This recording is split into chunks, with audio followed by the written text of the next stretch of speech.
இசை ஓர் அமுதம், இசை ஓர் ஆற்றல், இசை ஒரு மாமருந்து.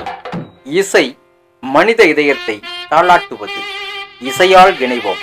இது கோவில்பட்டி இசை பண்பலை. எப்பொழுதும் இணைந்திருப்போம். வள்ளலார் அருளிய வாழ்வியல் நெறிமுறைகளை பற்றி விளக்கம் தருகிறார் சிங்கப்பூர் KS கோடீஸ்வரன் ஐயா அவர்கள். அன்புசால் பெரியோர்களே, நண்பர்களே, மாணவ செல்வங்களே, கோவில்பட்டி இசை FM பண்பலை நேயர்களே, அனைவருக்கும் வணக்கம். இன்றைய தினம் திரு அருட்பா கண்ட வடலூர் வள்ளலார் என்று கூறப்படும் ராமலிங்க அடிகள் பற்றி சற்று பார்ப்போம். சன்மார்க்கம் கண்ட சத்தியசீலர், ஜீவகாருண்யத்தில் மிகுந்த ஈடுபாடு மிக்கவர். அடுத்ததாக பசுப்பினி தீர்த்த மருத்துவர்.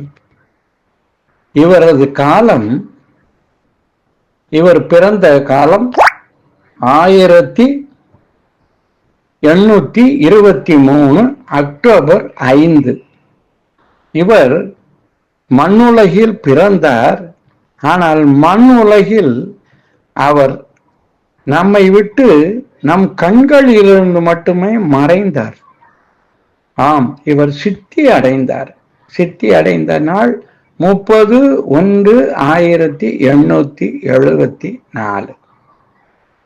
ஆம், இவரது தந்தை பெயர் சபாபதி. சபாபதி என்பது இவரது தந்தை பெயர் ராமையா பிள்ளை. சகோதரர் சபாபதி, பரசுராமன். சகோதரிகள் சுந்தரம் அம்மையார், உண்ணாமுலை அம்மையார். இவர் 5வது பிள்ளையாக தோன்றினார், ராமலிங்கம் என்பவர். இவர் அறச்செயல்களில் மிகுந்த ஈடுபாடு கொண்டு அந்த வடலூர், தென்னார்காடு மாவட்டத்திலே வடலூர் என்ற ஊரிலே, வடலூர் வள்ளலார் என்றால் அவர் மிகவும் மக்களுக்காகவே தன்னுடைய வாழ்க்கையை அர்ப்பணித்த சத்தியசீலர். தெய்வ நம்பிக்கையில் மிகவும் சிறந்தவர். உண்மையான தெய்வ தொண்டு, மக்கள் தொண்டு இதில் மிகவும் தேர்ச்சி பெற்று சிறப்பாக விளங்கி அனைவராலும் பாராட்டப்பட்டவர். இவர் பாடல்கள் அற்புதமாக இருக்கும். திரு அருட்பாவிலே இறைவன் மீது பாடிய பாடல்கள், அருட்ஜோதி தெய்வம் ஏனை ஆண்டு கொண்ட தெய்வம், அம்பலத்தே ஆடுகின்ற ஆனந்த தெய்வம், பொருட்சாறு மறைகள் எல்லாம் போற்றுகின்ற தெய்வம், போதாந்த தெய்வம், உயர்நாதாந்த தெய்வம், இருப்பாடு நீக்கி ஒளி ஏந்தருளும் தெய்வம், எண்ணிய நான் எண்ணியவாறு எனக்கருளும் தெய்வம், திருப்பாடல் உவந்தனையும் சிவமாக்கும் தெய்வம், சிற்சபையில் விளங்குகின்ற தெய்வம் அதே தெய்வம், சிற்சபையில் விளங்குகின்ற தெய்வம் அதே தெய்வம். இந்த பாடல் நெஞ்சை உருக்கும். சிவபெருமான் மீது இது பாடிய பாடல். ஒளியிலேயே இறைவனை கண்டேன் என்று அருட்பெருஞ்சோதி தனிப்பெருங்கருணை, இதுவே அவரது கொள்கை. இறைவன் ஒருவன், அதாவது உயிர் ஒன்று, உடல் ஒன்று, இறைவன் ஒன்று. இவர் கருத்துக்கள் தத்துவமாகவும் நடைமுறையில் அனைவரும் ஏற்கும் வண்ணமும் எளிமையாகவும் இனிமையாகவுமே அமைந்த ஒன்று. இவர் வாழ்நாள் முழுதும் ஏழைகள் நலன் காக்க பல்வேறு பணிகளை புரிந்துள்ளார். மருத்துவ சாலைகள் எல்லாம் வைத்து அவர்களுக்கு வைத்தியம் பார்த்துள்ளார். பதிப்பு ஆசிரியராக திகழ்ந்துள்ளார். திரு அருட்பா எழுதி பக்தி பரவசம் மக்களிடையே வளரவும் மனித நேயத்தோடு பசிப்பினி தீர்த்த மருத்துவராய் இவர் திகழ்ந்துள்ளார். இவர் தர்மசாலை என்ற இடத்திலே, அந்த வடலூரில் அணையாத அடுப்பு ஒன்று ஏற்படுத்தி இன்று வரை அது எரிந்து கொண்டே இருக்கின்றது. அதில் உணவு போவோர் வருவோர் அனைவருமே சாப்பிடலாம். அடியேனும் சென்று சாப்பிட்டுள்ளேன். இவர் ஆரம்பித்த நாள் 23/5/1867 வியாழனன்று. இன்று வரை தொய்வின்றி அந்த அடுப்பு எரிந்து கொண்டே இருக்கின்றது. 158 ஆண்டுகளை கடந்து விட்டது. இருந்த போதிலும் எந்த மனிதர் வந்தாலும் அவர்கள் பசித்து சாப்பிட்டு செல்லலாம். அந்த அளவிற்கு இன்றும் இலவசமாக உணவு அங்கு வழங்கப்படுகிறது. எந்த நேரமுமே செல்லலாம்.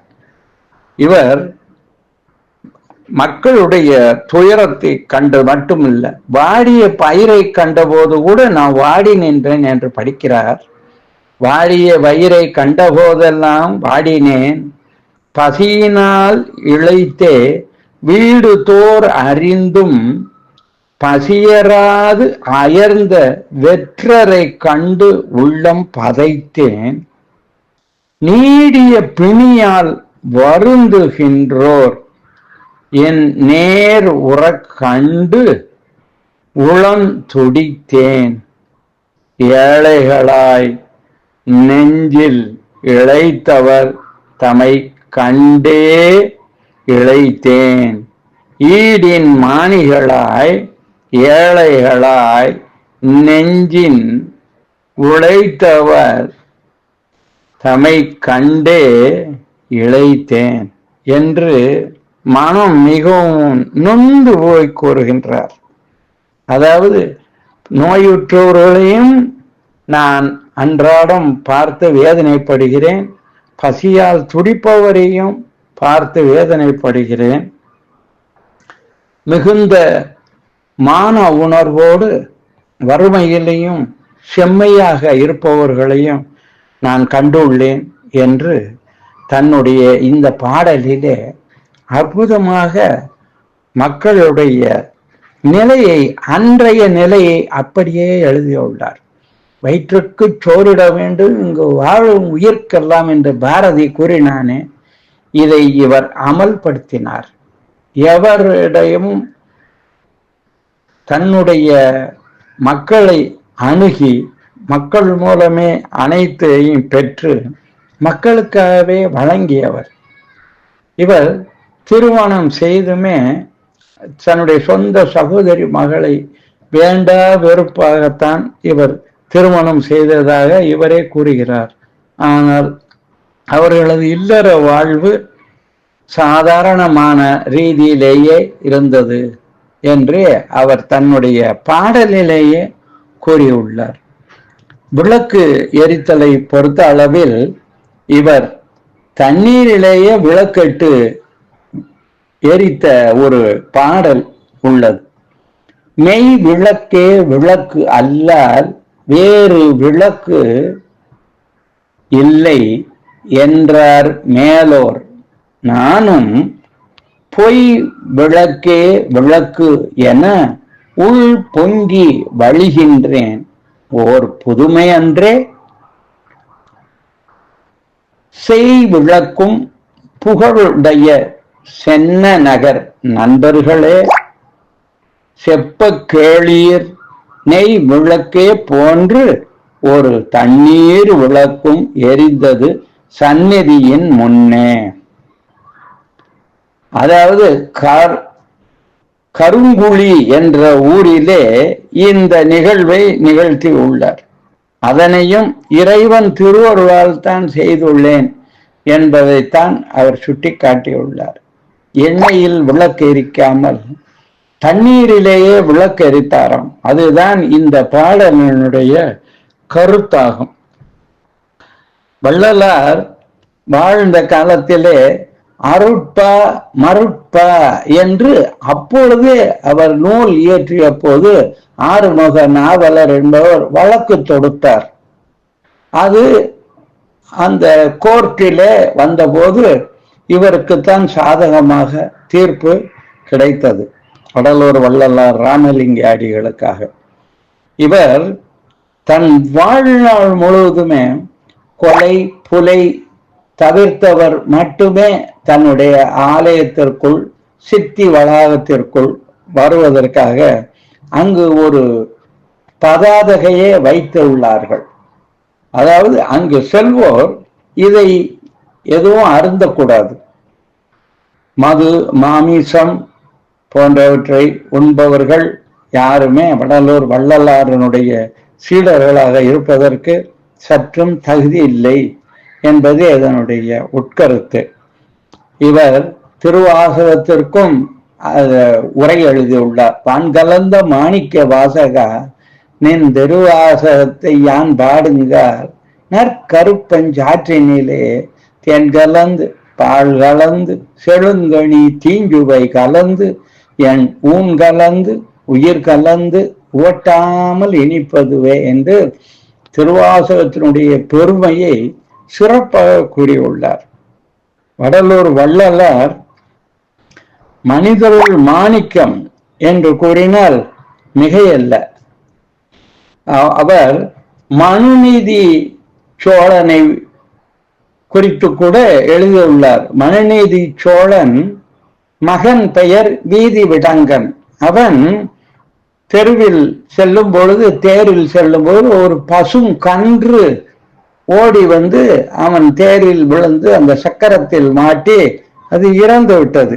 அப்பொழுது இவன் இந்த மனுநீதி சோழன் இது கேட்டு துடித்து தன் மகனுடைய கொடுஞ்செயலை எண்ணி அவனை வீதியிலேயே போட்டு அந்த தேர் சக்கரத்தில் இட்டு அதை அவனை கொன்று அந்த பசு படும் துயரத்தை போக்கியவன்.